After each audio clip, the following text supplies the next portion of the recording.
Olá, semeador! Eu sou a Cleide, estou novamente aqui nesses encontros virtuais que a gente já se acostumou para falar hoje de um tema dos nossos livros que nós usamos no Semeador às segundas e às sextas-feiras, o Sermão da Montanha. Esse livro é do amigo Rodolfo Caligares e ele pegou todos os trechos do Sermão do Monte que tem no Evangelho de Jesus e comenta pra gente. Hoje nós vamos falar de uma passagem bem importante e a gente repete, às vezes não pensa muito. É aquela passagem onde Jesus diz no Evangelho de Mateus: buscai primeiro o reino de Deus e a sua justiça, e todas as coisas lhe serão dadas por acréscimo. O que será que Jesus quis dizer com isso? Né? Buscar primeiro o reino de Deus. Então, primeiro dá a falsa impressão que antes de eu pensar em me alimentar, em cuidar da minha família, em trabalhar para ter o meu sustento, eu tenho que estar devotada a Deus.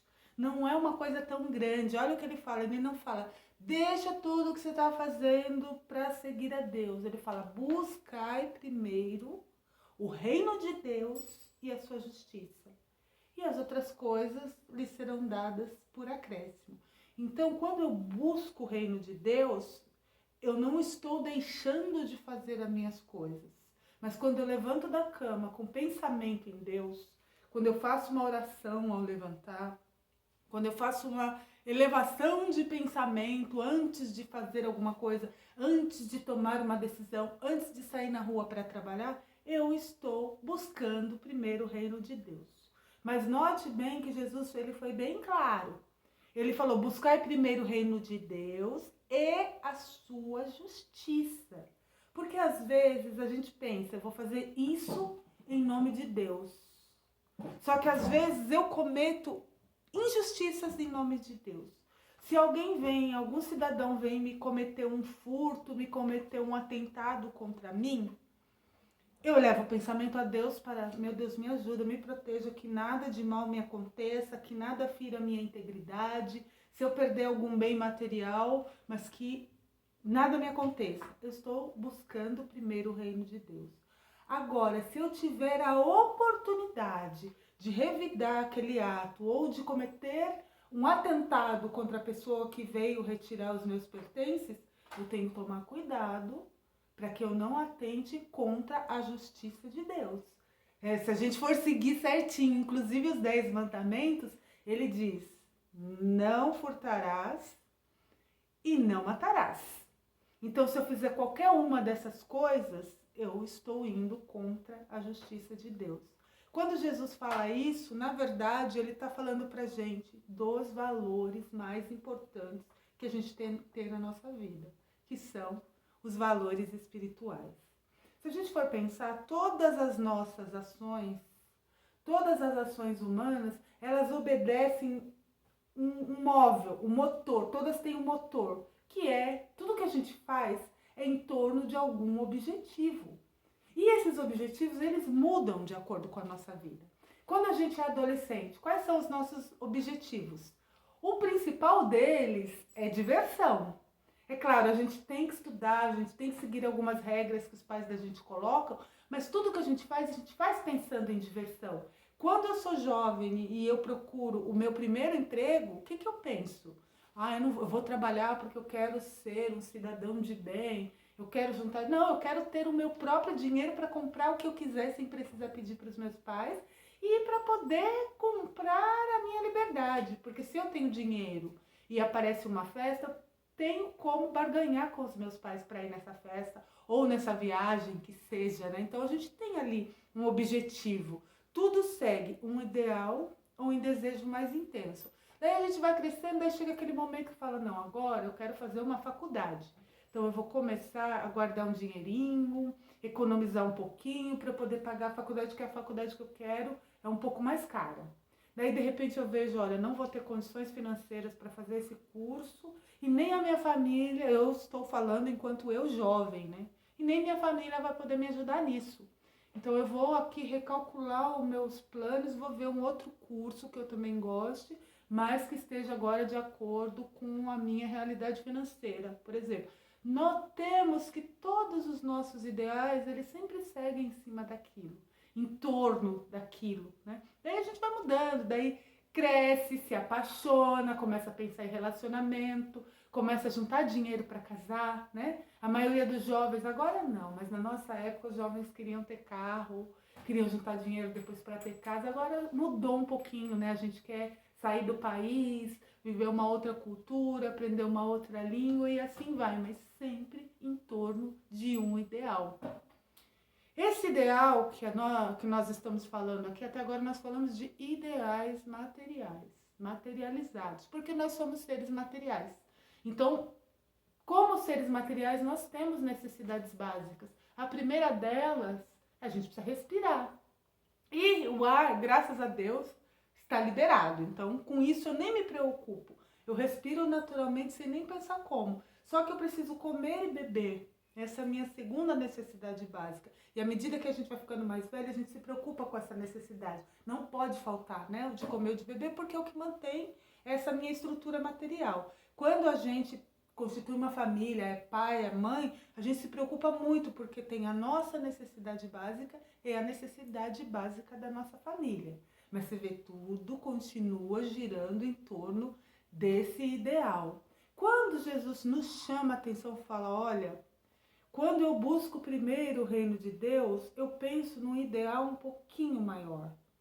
Porque, viu, até agora nós falamos em alimentação, em estudo, em viagem, em conquistas, em compras de coisas materiais. Quando eu me preocupo com um ideal fora disso, então, como eu poderia colocar nesses exemplos? Então, eu não posso ter o ideal de fazer uma faculdade? Posso e devo. Mas quando eu coloco o ideal, eu quero ser um advogado, por exemplo, isso transcende a questão do pagar a faculdade. Transcende a questão do em qual lugar eu vou estudar, o quanto eu vou ter que estudar para entrar naquela faculdade.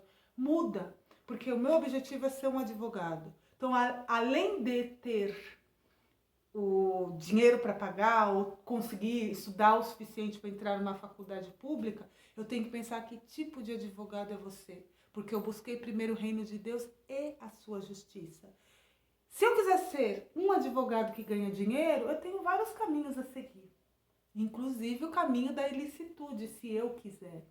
Eu quero ser um médico, mas eu quero ser um médico famoso e conhecido. Então, eu posso ser um médico conhecido pelos meus feitos, de repente eu vou ser uma cirurgiã que vai fazer cirurgias assim muito bem sucedidas e ficar conhecida, ou eu posso ser conhecida como uma médica que comete alguns fatos ilícitos e as pessoas me procuram por isso.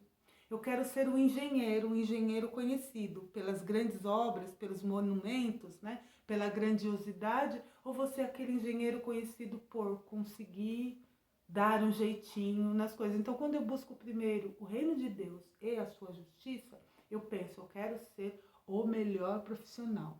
Eu quero ser uma cozinheira. Mas não uma cozinheira que aparece na televisão e fica muito famosa e cobra caro nos pratos. Eu quero ser uma cozinheira que as pessoas se lembrem por falar, aquela que faz uma comida que quando você come, você sente com a alma. É aquela que faz o melhor bolo, que quando eu como aquele bolo, eu sinto aquele momento de felicidade. Olha como é diferente quando a gente pensa além. Então eu não preciso e não devo, nós somos seres materiais. Nós não devemos sair dessa questão. Enquanto nós estivermos encarnados nesse planeta, nós seremos seres materiais e nós vamos ter necessidades materiais. Eu não posso falar, olha, eu quero ser uma pessoa simples e eu não vou me preocupar com as coisas materiais porque eu sou um ser espiritual. Hoje, cada vez mais a gente vive mais tempo nessa terra. Então, para que se eu for viver aqui 105 anos, eu vou viver 105 anos morando numa choupana, que toda vez que chove, goteira dentro, eu não preciso disso. Eu posso ter um pouquinho mais de conforto, né? Eu posso ter um carro um pouquinho mais confortável, que caiba a minha família, que no calor tenha ar-condicionado, eu posso ter. Mas antes de qualquer coisa que eu tenho que me preocupar em ser quem eu sou hoje. Se cada um de nós fizermos essa análise, quem eu sou hoje, de repente pode falar, eu ainda sou esta pessoa. Só que quem eu quero ser amanhã? E o que falta entre o que eu sou hoje e o que eu quero ser? Que tamanho que está esse caminho? Quando Jesus ele falou uma parábola, que a gente gosta sempre de lembrar, ele falou que ninguém acende uma candeia, que é o candeeiro, né? Que é, quem é mais antigo lembra, tinha as lamparinas, os lampiões e as candeias. É uma luzinha que a gente acende geralmente com fogo, né? Coloca azeite, coloca querosene, acende o fogo e mantém para iluminar nos lugares onde não existia uma energia elétrica. Quando a gente acendia o candeeiro ou uma vela que seja, o que nós fazíamos? Quando acaba a luz em casa, o que a gente faz quando acende vela? Coloca no lugar mais alto que der para iluminar melhor, né? Não é a melhor luz, mas que ela ilumine e me dá a melhor forma com o potencial que ela tenha. Então, de repente, hoje, como que tá essa minha luz? Tá na lamparina, tá pouquinha. Então, eu vou acender essa lamparina, não vou deixar apagar. Mas eu quero ser um holofote amanhã. Então, eu vou fazer o possível para ser esse holofote. Mas hoje, eu não vou desprezar a lamparina que eu sou. Porque a lamparina que eu sou é que está iluminando o ambiente que eu estou. E, às vezes, aquela lamparina... Por que eu coloco mais alto? Porque ela não ilumina só a mim. Ela ilumina todas as pessoas que estiverem ao meu redor. Ou todas as pessoas que estiverem perdidas, com medo naquela escuridão e vê aquela luzinha e vem para perto de mim. Então, quando eu procuro os meus valores espirituais, eu não ilumino só a mim. Eu não beneficio só a mim. Eu beneficio todas as pessoas que estão ao meu lado. E os meus valores, eles serão lembrados mais do que a mim no futuro. Vamos pensar as grandes pessoas que passaram por esse mundo que a gente conhece, que a gente tem notícia. Grandes cantores, grandes artistas, grandes pintores, grandes escritores. Nós lembramos dele como se nós conhecêssemos. Às vezes nós conhecemos apenas a obra. Há músicas tão antigas que a gente para ouvir e sente aquela música, né? Sente aquela melodia. Há livros que a gente lê e a gente fala, que grandiosidade. Há filmes que a gente vê e revê e sempre gosta de ver. Por quê? Porque eu estou vendo a obra, a história, a alma de quem fez aquilo. De repente, há cantores que passaram aí que a gente não lembra mais. E às vezes foram cantores que fizeram música, ganharam muito dinheiro e foram esquecidos. Há pessoas, porque assim, quando eu coloco o meu objetivo é ser uma pessoa bem-sucedida. Só que para mim, ser bem-sucedido, o único sinônimo é ter dinheiro. Olha que coisa tão material. Eu não penso que ser bem-sucedido é ser conhecido, lembrado, aclamado, seguido.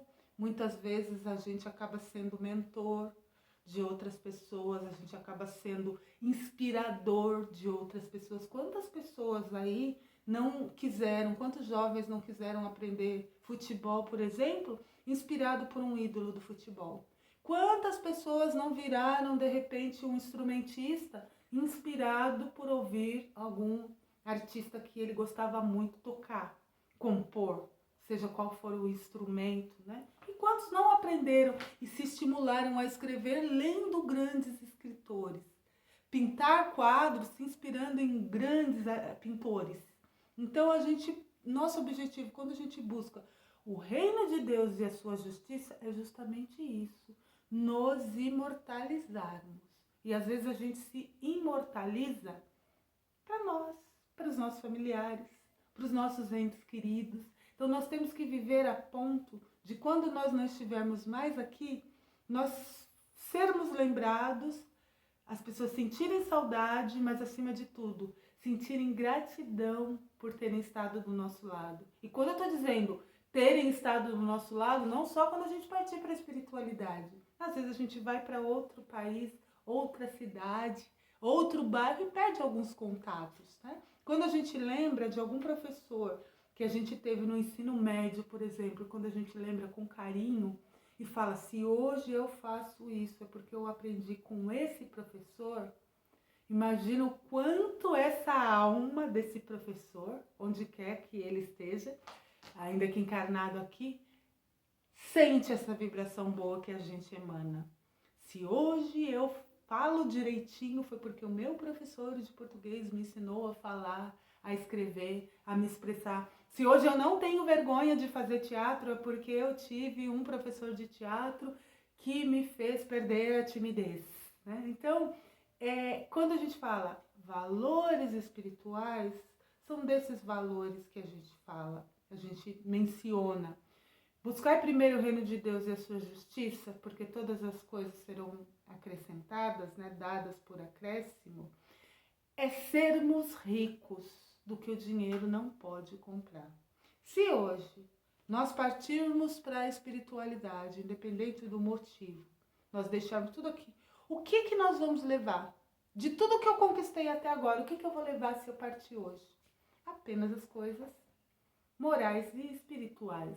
A minha inteligência, o meu bom senso, o meu bom humor, o meu talento, porque nós, enquanto espíritas, acreditamos nas vidas futuras, acreditamos nas reencarnações, e o que eu aprendi nessa vida vai ficar gravado no meu espírito e eu vou levar para uma outra existência. A prova disso é que a gente cada vez mais vê as crianças chamadas crianças prodígio. Nossa, mas ele tem 5 anos e já toca piano, e eu tenho 40 e não consigo tirar 2 notinhas, me confundo. Sim, porque ele já trouxe isso de outras existências e aprendizado já estava inato com ele. Então são essas coisas que a gente vai levar e ninguém vai poder tirar. Tem uma passagem no Evangelho que Jesus diz: não ajunteis tesouros na terra, onde a traça come, a ferrugem corrói e os ladrões roubam. Guardai, ao contrário, guardai tesouros no reino de Deus, onde não vai perecer. Então, quem são esses tesouros no reino de Deus? São os nossos aprendizados e o nosso conhecimento. Acima de tudo, as nossas virtudes morais. Uma pessoa que ainda não é boa, ela pode aprender a ser boa. Agora, a partir do momento que ela aprender a ser boa, ela não vai voltar a ter os vícios que ela tinha anteriormente. Ela não vai conseguir ser uma pessoa leviana, por exemplo. Ela não vai ser uma pessoa maldosa. Ela não vai ser uma pessoa irônica, uma pessoa que semeia discórdia. Ela não vai conseguir mais ser isso, porque a partir de agora ela se transformou. A gente sempre usa aquela parábola da lagarta e da borboleta. Enquanto a lagarta está lá, aquele ser rastejante, ela se rasteja devagar. Só que o que acontece? Ela se fecha num casulo e parece que acabou para a lagarta. Aquilo é duro e ela se fechou lá e parece, bom, é o túmulo dela, ela morreu.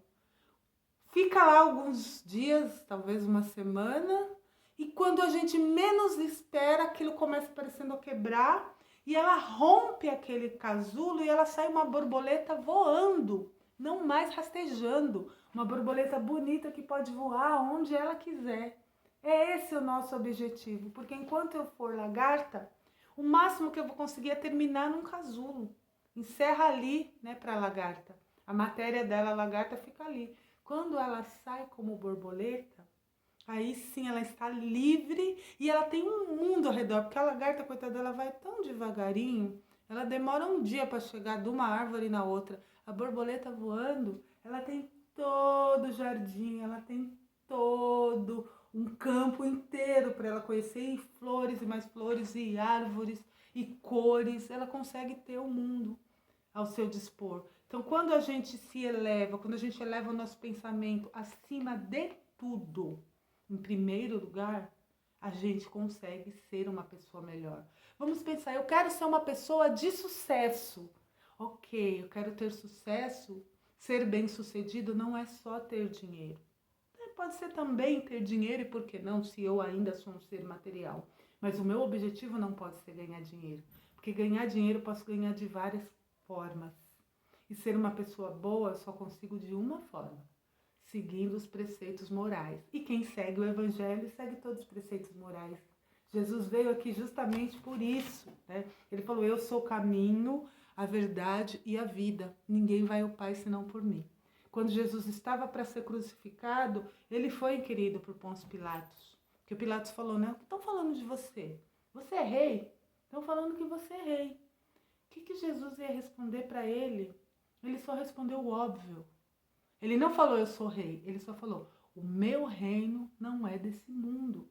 Porque ele não era o rei que a gente conhecia. Conhecíamos reis tiranos, absolutistas, que só eles mandavam e desmandavam, injustos e que não conheciam tudo. E não é o reinado de Jesus.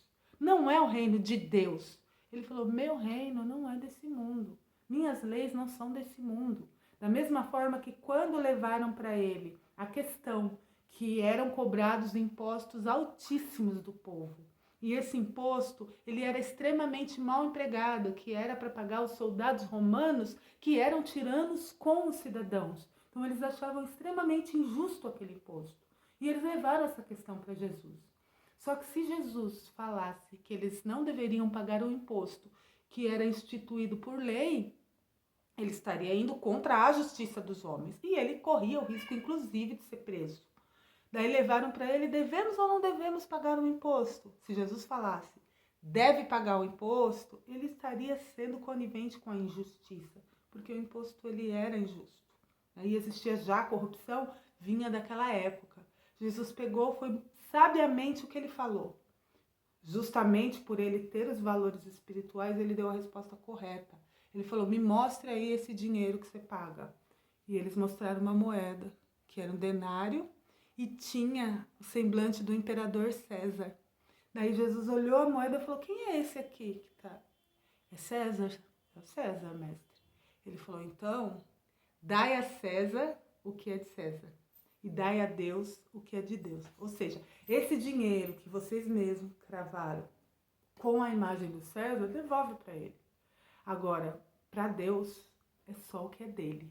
Ou seja, por mais que eles vão usar esse dinheiro para corrupção, que não vai ser por muito tempo, assim como não foi, o Império Romano caiu, vocês não vão se corromper por isso.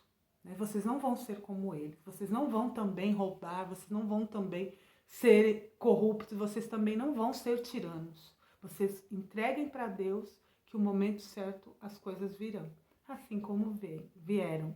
E hoje o nosso objetivo é justamente esse. Apesar de que nós estamos vendo injustiças, coisas erradas, mentiras, tiranias, por que nós estamos vendo isso? É porque nós já melhoramos. Se nós não tivéssemos melhorados, nós íamos aceitar essas coisas com a naturalidade que nós aceitamos no passado. Isso não nos cabe mais. A gente não é mais confortável com isso porque nós estamos melhores. E cada vez mais vai chegar o ponto que a gente não vai contar nenhuma mentirinha pequena porque fala, não, isso não me convém, eu vou falar a verdade. Olha, chefe, eu cheguei atrasado porque eu dormi até tarde mesmo, né?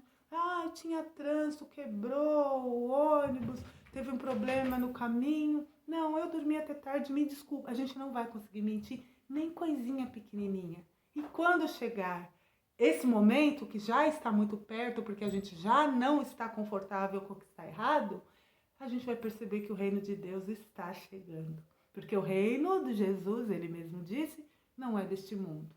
E quando o nosso mundo evoluir para um mundo superior, nós não estaremos mais nesse mundo. Nós estaremos no reino de Deus. Nós estaremos sob o governo de Jesus. Até mais, que possamos nos encontrar mais vezes presencialmente ou pela internet. Um abraço a todos, que a paz de Jesus nos envolva.